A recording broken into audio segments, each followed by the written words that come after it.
శతమఖమణినీలా చారుకల్హారహస్తా స్తనభరనమితాంగీ సాంద్రవాత్సల్యసింధుః అలకవినిహితాభిః స్రగ్భిరాకృష్టనాథా విలసతు హృది గోదా విష్ణుచిత్తాత్మజానః.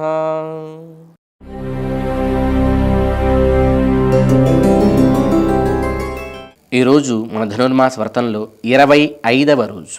పాసురానుసంధానం చేసుకొని అర్థాన్ని భావిద్దాం. ఒరుత్తి మగనాయ్ పిరందు ఓరిరవిల్ ఒరుత్తి మగనాయ్ ఒళిత్తు వళరం తరిక్కిలా నాగిత్తాం తీంగు నినయింద கருத்தை பிழை பிற்று கஞ்சன் வயிற்றில் நெருப்பென்ன நின்ற நெடுமாலை உன்னை அருத்தித்து வந்தோம் பறை தருதியாகில் திருத்தக்க செல்வமும் சேவகமும் யாம் பாடி வருத்தமும் తీరిందు మగిజిందేళోరెంబావాయ్. స్వామి వీళ్ళు చెప్పినట్టుగా నడిచి వచ్చాడు, వీళ్ళ మంగళాలను స్వీకరించాడు. ఆయన ఈరోజు చూసి అవతార రహస్యాన్ని స్వామికి నివేదిస్తుంది. ఒరుత్తి మగనాయ్ పిరందు, ఒక అద్వితీయురాలైనటువంటి ఆవిడకు పుట్టినవాడా. ఓరిరవిల్ ఒరుత్తి మగనాయ్ ఒళిత్తు వరళ, ఒక అద్వితీయురాలు దగ్గర పెరిగినటువంటి వాడా. తరిక్కిలా నాగిత్తాం తీంగు నినయింద, ఎవరో ఈయన్ని ఏదో చేద్దాం అనుకున్నారట, కంసుడు అనేవాడు. ఎంత గొప్ప మాట. కరుత్తై పిழை పిట్రు కంజన్ వయిత్తిల్ నెరుపెన్న నిండ్ర నెడుమాలే, తననేదో చేద్దామనుకున్నటువంటి కంసుడి గుండెల్లో నిప్పు కణికలా వెలిసినటువంటి మోహశీలము కలవాడా. నెడుమాలే, వ్యామోహము కలవాడా. ఉన్నై అరుత్తిత్తు వందోం పరై తరుదియాగిల్ తిరుతక్క సెల్వముం సేవగముం యాం పాడి వరుత్తముం తీరిందు మగిజిందు.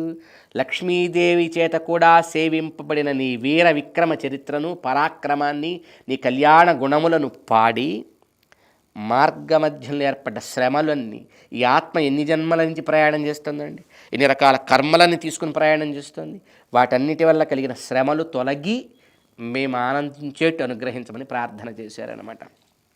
ఇక్కడ భగవంతుడి యొక్క అవతార రహస్యాన్ని అమ్మవారు భావిస్తుంది. భగవద్గీతలో ఇదే చెప్పాడు, జన్మ కర్మచమే దివ్యం. నా జన్మ నా కర్మ అందరిలాంటివి కావు. మనం ఎవరి దగ్గర పుట్టాలో మనకేం తెలియదు, మనం ఏ జన్మలో ఉన్నామో మనకేం తెలియదు. మన కర్మల వల్ల భగవంతుడు నిర్ణయిస్తాడు ఎవరి దగ్గర పుట్టాలో, ఎలా పుట్టాలో, అక్కడ వచ్చి పడతాం. కానీ పరమాత్మ అట్లా కాదు. ఎవరిని తండ్రి చేసుకోవాలి, ఎవరిని తల్లి చేసుకోవాలి, తాను సెలెక్ట్ చేసుకొని వస్తాడు. గీతలో ఇది చెప్పాడు, అర్జున నేను కూడా నీతో పాటు సమానంగా ఒక మనిషి రూపంలో కనబడుతున్నాను కాబట్టి నీ వలే అనుకోకు. నా జన్మ నా కర్మ దివ్యం. ఇది ఎవరు తెలుసుకుంటారో తత్వతః యథార్థంగా, వాళ్ళకు కూడా తిరిగి మళ్ళా ఇట్లా సంసార చక్రంలో పుట్టాల్సిన అవసరం ఉండదు. వాళ్ళు పునర్జన్మ లేకుండా నన్ను చేరతారని చెప్పాడు. అంత గొప్పవి ఆయనవి. కనుక భగవంతుడి యొక్క దివ్యమైనటువంటి జన్మ కర్మలను మనతో పోల్చి ఆయన పదం పక్కనే మరణం అనే పదం పెట్టకూడదండి. ఇది తెలుసుకోవాలి గోదాదేవి గురించి. ఎందుకు ఈ ధనుర్మాస వ్రతం అంతా చెప్తున్నామంటే, మీకు ఎప్పుడైనా ఒకటి అనుభవంలో ఉండుంటుంది. ఎక్కడైనా మనం కొన్ని సీరియల్స్లోనూ దృశ్యాల్లో చూస్తూ ఉంటాం. తాను బాగా ఇష్టపడే వ్యక్తి నేను చచ్చిపోతానను, నాకు ఇంకా చావు రాలేదను, ఇలాంటి మాటలు మాట్లాడితే అతన్ని ప్రేమించిన వాళ్ళు నోరు మూసేస్తారు. ఎప్పుడు ఆ పదం వాడకు, చనిపోతాననే మాట మాట్లాడద్దు, మరణం అనే మాట నీ పక్కన రాకూడదు, మృత్యు అనే మాట నేను వినకూడదు అంటాం కదండి. మనకి ప్రేమ ఉంటే మన పిల్లల దగ్గర, మన బంధువుల దగ్గర, మన కుటుంబ సభ్యుల దగ్గర, స్నేహితుల దగ్గర మనం ఈ మాట అంటాం కదా. భగవంతుడి మీద ప్రేమ ఎంతలా ఉంది గోదాదేవి కంటే, ఇక్కడ ఒక మాట చెప్పిందండి. కంసుడు ఏదో చేద్దాం అనుకున్నట్ట. ఏం చేద్దాం అనుకున్నాడండి? మనకి పురాణాల్లో ఋషులు చెబుతారు, కృష్ణుడిని లేకుండా చేయాలి. ఇంకా ఒక మాట కూడా వాడారు, చంపేయాలి. కానీ గోదమ్మ ఆ మాట మాట్లాడదండి. గోదమ్మ అసలు ఆ పలికే పలకదు. చంపటం అనే మాట కృష్ణుడి, తను ప్రేమించిన కృష్ణుడి పక్కన పెట్టకూడదు అనుకుంది, పెట్టలేదు. ఇక్కడ అంటే అక్కడ తెలుస్తుందండి ఆవిడికి ఎంత ప్రేమ ఉంది భగవంతుడి మీద అనే విషయం అన్నమాట. ఇది మనం గుర్తించాలి. ఆయన మృత్యువుకే మృత్యువు అండి. మృత్యువు కూడా ఆయన మాట వింటుందండి. మనం నృసింహ అనుష్టు శ్లోకం చదువుతామండి. ఉగ్రం వీరం మహావిష్ణుం జ్వలంతం సర్వతోముఖం నృసింహం భీషణం భద్రం మృత్యున్నమామ్యహం. చివరి నామం ఏం చెబుతుంది? మృత్యువు కూడా వాడిని చూసి భయపడుతుందండి. మృత్యువుకే మృత్యువు పరమాత్మ అంటే ఆయనకి మృత్యువు రావటం ఏంటి? ఆయన కావాలనుకున్నాడండి. నేను ఇలా వెళ్ళాలనుకున్నాడు. జలములలో ఆయన నిరంతరం వేంచేసి ఉంటాడండి. నారాయణుడు నిత్యం పాలసంద్రంలో ఉంటాడంటారే, నిత్యం జలాలలో శయనించి ఉంటాడు.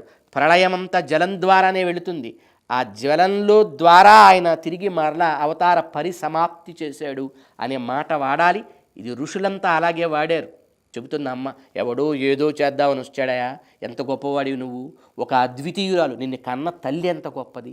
నలుగురు కోరుకున్నారండి. ఒక ఇద్దరు మేము పెంచాలి భగవంతుడని కోరుకున్నారు. వాళ్ళు అనుకున్నారట పెంచాలంటే మాకు పుట్టాలి కదా అని. కానీ ఇంకొక ఇద్దరు అనుకున్నారట మేము కనాలి అనుకున్నారట. మేము కంటే మా దగ్గరే ఉంటాడు కదా అనుకున్నారు. కానీ స్వామి ఎంత గొప్పవాడంటే వాళ్ళు ఏమడిగారు అదే చేశాడు. ఇద్దరు తల్లులకి పుట్టాడు కానీ అక్కడ ఉండలా, వేరే చోటకి వెళ్ళాడు. పెరిగాడు కానీ అక్కడ ఉండలేదు, మళ్ళీ తిరిగి వేరే చోటకి వచ్చాడు, వాడికి పుట్టలేదు. సో భగవంతుడితో మాట్లాడేప్పుడు ఎంత బాగా మాట్లాడాలో చెప్తారన్నమాట. ఎందుకు పూర్వులైన మహాత్ముల స్తోత్రాలను మనం చదువుతామంటే మనకి చేతకాదు ఎలా మాట్లాడాలో దేవుడితో. ఏం తోస్తే అది మాట్లాడతాం, ఎలా పడితే అలా మాట్లాడతాం. ఎవరో ఒకడు ఉండేవాడు, కృష్ణుడి మిత్రుడు ఒక ఆయన. ఆయనకి చక్రం అంటే భలే ఇష్టం. అందరూ కృష్ణుడిని పొగుడుతున్నారు. కృష్ణుడికి పొగడతలు గొప్పతనం చక్రం వల్ల వచ్చిందని, ఓసారి ఆ చక్రం నాకు ఇస్తావా అని గొడవ చేస్తున్నాడు. రోజు ఇబ్బంది పెడుతున్నాడు. కృష్ణుడి అండ చూసుకొని చాలామందిని ఏడిపిస్తున్నాడు. దాంతో వాళ్ళంతా కృష్ణుడి దగ్గర మొరలు పెట్టారు. కృష్ణుడికోమో వాడు స్నేహితుడు, వాడిని ఏం చేయటం ఇష్టం లేదు, ఏం చేయలేడు. కానీ ఓ రోజు ఇబ్బంది పెడుతూ ఉంటే అప్పుడు అన్నట్ట, ఏం కావాలరా నీకంటే, చక్రం నాకు ఇచ్చేయి, ఇది ఎవరి మాట వినదురా అన్నట్టు. లేదు నాకు వదిలేసి అన్నట్టు. వదిలేయమంట, వాడి అర్థం వదిలేయమంటే ఇచ్చేయమని. వదిలే అంటున్నాడు కానీ వదిలేడు ఈయన. ఆ చక్రం వెళ్ళి తల తీసి పారేస్తుంది. అంటే మాట్లాడేప్పుడు జాగ్రత్తగా మాట్లాడాలి, ఏది పడితే అది మాట్లాడకూడదు. సాందీపని దగ్గర చదువుకున్నాడు కృష్ణ పరమాత్మ. సాందీపని దగ్గర చదువుకున్న తరువాత గురువుగారి దగ్గర నుంచి తిరిగి బయటికి వెళుతున్నాడు. గురుపత్ని బాధగా తన వంక చూసింది. వెళ్ళాడు ఈయన. గురువుగారిని మొదట అడిగాడు, అమ్మ స్వామి మీ దగ్గర చదువుకున్నాను కదా, మీకు ఏదైనా గురుదక్షిణ తీర్చుకుంటా. వద్దయ్యా, బుద్ధిగా చదువుకున్నావు, నాకు అదే చాలన్నాడు గురువు. కానీ గురుపత్ని మనసులో ఏదో బాధ తన వైపు చూస్తోంది. ఆ అమ్మ దగ్గరికి వెళ్ళి అడిగాడు, అమ్మ నీకేమన్నా కావాలా? ఏడ్చేసింది. ఎవరు తీర్చగలిగిన బాధ ఆవిడది? చిన్న పిల్లాడు చనిపోయి ఇప్పటికే 7 ఏళ్ళు 8 ఏళ్ళు అయింది. ఒక రోజు కాదు 2 రోజులు కాదు. సముద్ర స్నానానికి వెళ్ళాడు, వెళ్ళినవాడు వెళ్ళినట్టే వెళ్ళిపోయాడు, తిరిగి రాలేదు. ఆవిడ ఏడుస్తూ ఉంది. ఆవిడ మనసులో బాధ అర్థమైంది. 7 ఏళ్ల క్రితం చచ్చిపోయిన వాడిని ఎవడైనా బతికించగలడండి? వరుణలోకానికి వెళ్ళి 7 ఏళ్ల క్రితం చనిపోయిన వాడు బతికుంటే ఇప్పుడు వాడికి 7 ఏళ్ళు ఉంటాయి కదా. అంతకుముందు ఒక వయసు ఉంటే ఆ వయసుకి యాడెడ్ ఉంటాయి కదా. అంతకుముందు ఒక 7 ఏళ్ళు ఉన్నాయి అనుకుందాం. చనిపోకుండా బతికి ఉంటే 14 ఏళ్ళు ఉంటాయి కదా.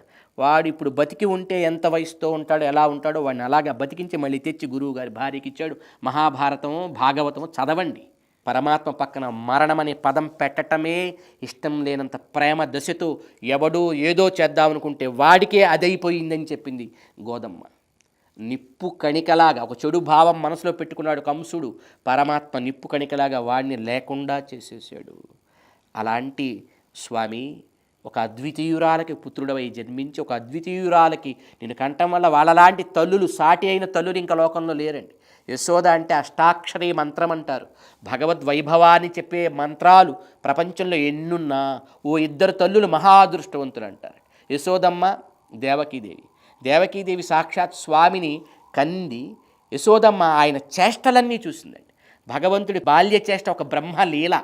అట్లాంటి స్వామి లీలా విలాసాలను అనుభవించే అదృష్టం యశోదమ్మకి లభించింది. భగవంతుని మంత్రాలన్నింటిలో భగవద్వైభవాన్ని, వ్యాపకత్వాన్ని, సర్వశక్తిని, సర్వ సుగుణాలని, జ్ఞాన బల శక్తి ఐశ్వర్య తేజస్సులు, ఒక 6 గుణాలని, షాడ్గుణ్యములు. ఈ 6 గుణాలు కలిగిన వాడెవడు? వాడు భగవాన్. దుర్గుణములే లేనివాడెవడు? నా భగవా అంటారు. జ్ఞాన బల శక్తి వీర్య తేజస్ ఐశ్వర్యములనే 6 గుణములు పరిపూర్ణం. ఎంత తోడినా అయిపోవటం ఉండవు, తరిగిపోవటం ఉండవు. అట్లాంటి తరిగిపోకుండా షాడ్గుణ్య పూర్ణుడై ఉండే భగవంతుణ్ణి అనుభూతి చెందిన భగవత్ తత్వాన్ని వివరించేంత విశాలత్వం కలిగిన పదం అష్టాక్షరీ మంత్రం. ఆవిడే యశోదమ్మ అండి. ఆ అద్వితీయురాలు, అలాంటి మంత్రం కలిదు. మంత్ర బ్రహ్మం, మంత్రరాజం, మూలమంత్రమని శాస్త్రాలు కీర్తించే అష్టాక్షరి మంత్రాన్ని ఆవిడ యశోద స్వామిని కంది, అంటే స్వామిని మనకు కనేటట్టు చూపిస్తుంది కనుక ఆ మంత్రాన్ని ఉపాసిస్తే స్వామి గుణ రూప స్వరూప విభూతులన్నీ ప్రకాశిస్తాయి. అట్లాంటి ఓ అద్వితీయురాలైన తల్లికి అవతరించిన స్వామి, మరొక అద్వితీయురాలు దగ్గర పెరిగిన స్వామి, నీ యందు చెడు భావం కలవాడిని లేకుండా చేసిన స్వామి, నీ యొక్క వీర చరిత్రాన్ని లక్ష్మీదేవి కూడా నిత్యం శ్రవణం చేస్తూ ఆనందించే నీ వీర చరిత్రం పాడటమే జన్మకు చరితార్థత. అందుకని భగవంతుణ్ణి ఆవాహన చేసి ఆయనకి ఆసనం సమర్పించి ఆయనకి అర్ఘ్యపాద్యాది ఆచమనాలిచ్చి మంగళం పాడి ఒకసారి ఆయన్ని మన వైపు చూడమని చెప్పి స్తోత్రాలను దివ్య చరిత్రలను ఆయన ముందు వినిపించి ఈ ఆరాధన ప్రక్రియనంతా గోదాదేవి పాసురాల్లో క్రమక్రమంగా వివరిస్తుంది. తెలుసుకుంటూ ముందుకు సాగుతాం. ఆండాళ్ తిరువడిగళే శరణం.